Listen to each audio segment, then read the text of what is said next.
So day 18 is to visualize. And using visualization is a really powerful tool.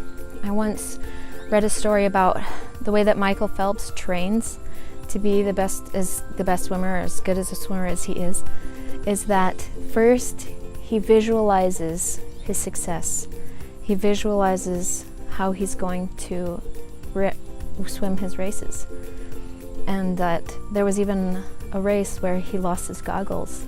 But because the vision that he had in his mind was so clear, it didn't matter whether or not he could see. And that's the way it needs to be with our own visualizations. If you can see it, then you can create it. And a lot of times is that if you can visualize it, then in your mind it's already happened. And the more likely it is to become truth and to become reality. And I believe personally that things are first created mentally and spiritually before they are physically created. And so to visualize our lives, our success, our dreams, our goals, to really sit down and work with all of our mental capacity to try and see that achievement, then you're more likely to achieve it.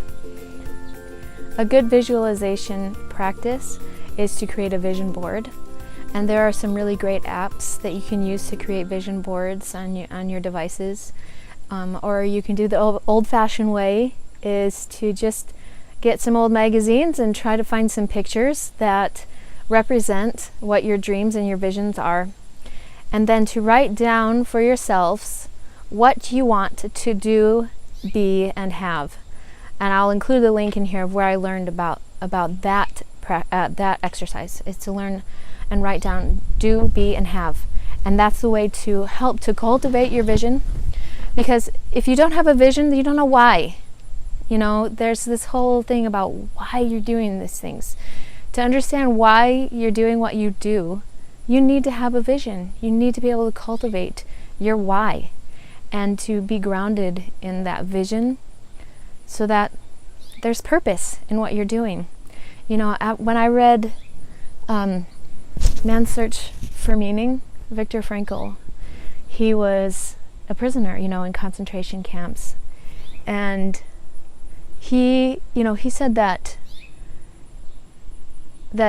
it's the meaning that we bring to our lives is what sustains us through even something as traumatic as a prison camp.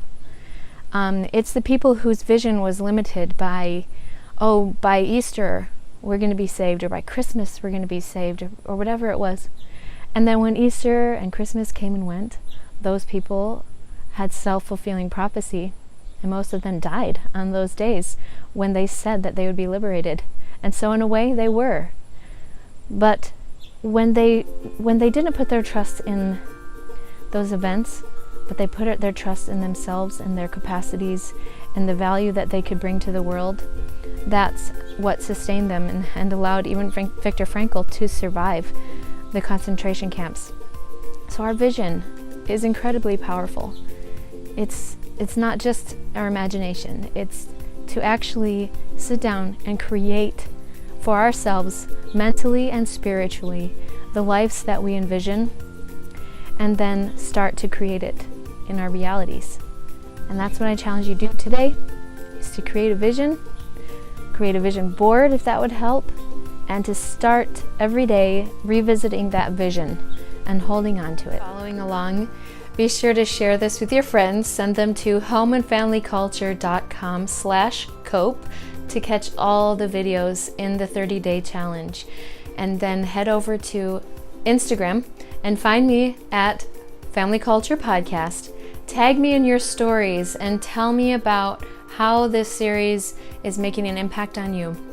Tell me how this particular coping strategy is impacting you, and tag me and use the hashtag Family Coping Skills. Thank you so much for following along. You can also email me if you have questions or insights or anything you want to share at jody@homeandfamilyculture.com. Thank you so much.